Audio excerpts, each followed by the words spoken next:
वेदों में है नबी करीम सल्लल्लाहु अलैहि वसल्लम का जिक्र। सुनिए दोस्तों इस बयान को। तच्छुद्वा पुंडरीकाक्षो ब्राह्मण विदम प्रीति भवने शंबलो विष्णु यशसु गृहे सोमति प्रादुर्भाव्यम।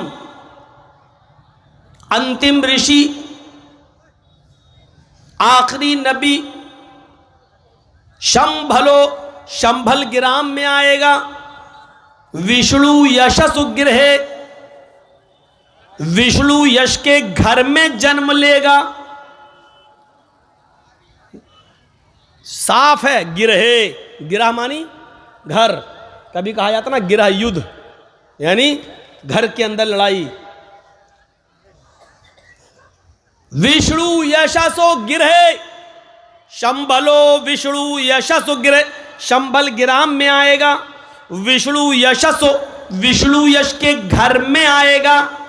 सुमति प्रादुर्भाव्यम, और सुमति के पेट से पैदा होगा, सुमति के पेट से जन्म लेगा। कुछ रह ही नहीं गया। 18-20 साल से तकरीरी दुनिया की लाइन में हूँ। हो सकता है 22 सालें हो गई हों। लोग बता रहे हैं कि यहाँ एक बार और आप आ चुके हो। कोई कह रहा 20 साल पहले, कोई कह रहा 22 साल पहले। मैंने कहा ज़्यादा मत बताओ, अब मुझे एहसास हो रहा है कि मेरी उम्र कितनी हो गई होगी। हमें तो याद ही नहीं आ रहा है कि हम कब आए थे। ठीक है, हमें मालूम है, लेकिन अब वो 18 साल हैं कि 20 साल हैं, ये एग्जैक्ट नहीं बता सकते कि कितना। बहरहाल चलिए, आए थे, बस मकसद ये है कि आए थे। तो मेरे भाइयों,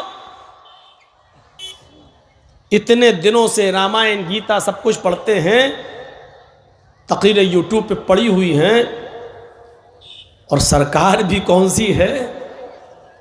डॉक्टर जाकिर नाइक जैसी शख्सियत को भारत छोड़ के जाना पड़ा। अगर ये हमारे वेदों के मंत्रों में एक भी कहीं गलती निकाल देते तो आज हम पता नहीं कहाँ होते। अपनी बेल भी हम करा पाते कि नहीं करा पाते, जमानत भी होती कि नहीं होती। ये बड़ा अजीब हालात हैं। एक बार बस में बैठ के सफ़र कर रहा था, एक पुलिस वाला आया, कहता सीट छोड़ो, हटो हम बैठेंगे। हमने कहा भाई हम पहले आए, आप भी बैठ लो, हट हम बैठेंगे यहाँ। हमने कहा भाई मैं आपको कह तो रहा हूँ बैठ जाओ, लेकिन हमें क्यों उठा रहे हो, कि उठ रहा है या नहीं उठ रहा है, या तुझे बंद कर दे अभी जेल में जाके। मैंने कहा मैंने कोई चोरी की है जो बंद करेंगे आप? तो उसने कहा चोरी करता कौन है? अभी 10 किलो अफीम तेरे बैग में डाल देंगे, अभी 10 ग्राम 100 ग्राम अफीम तेरे बैग में डाल देंगे और कह देंगे इसके पास से निकलिए, जमानत नहीं करा पाओगे। हमारे पास सब कुछ रहता है। मैंने कहा भैया आ जाओ, बैठ जाओ। भाई हालात है, क्या करेंगे आप? अपने आप को बचा लो, यही बहुत बड़ी बात है इस दौर में,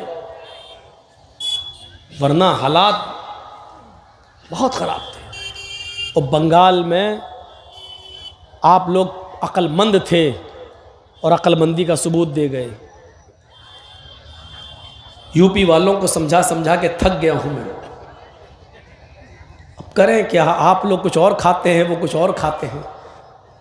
वहाँ भैंस चलती है और भैंस तो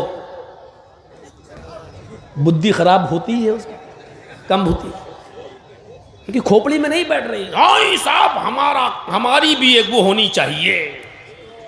अरे होनी तो चाहिए, उसका इनकार कौन कर रहा है? लेकिन ये तो देखो इस वक्त जरूरत क्या है। जर्जी साहब के पैर में कैंसर है, डॉक्टर कह रहा पैर कटाओ। जर्जी साहब कह रहे नहीं, हमें भी दवा दो, हमें भी हक है जीने का। अरे पहले पैर कटा के जान तो बचा। अगर पैर नहीं कटाएगा तो जान नहीं बचेगी तेरी।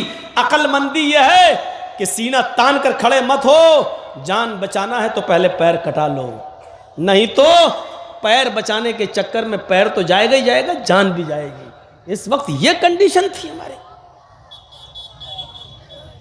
सुना ना आपने, वो एक बड़ा दिलचस्प लतीफ़ा था। एक जंगल में शेर, भेड़िया जानते हैं ना, और लोमड़ी, फॉक्स, इंग्लिश में फॉक्स कहते हैं, आप क्या लोमड़ी नहीं तो गीदड़ समझ लो, सियार। हम अब सियार में और लोमड़ी में हम कुछ फ़र्क समझते हैं, लेकिन अब एक हो तो आप वो आप समझे, फॉक्स।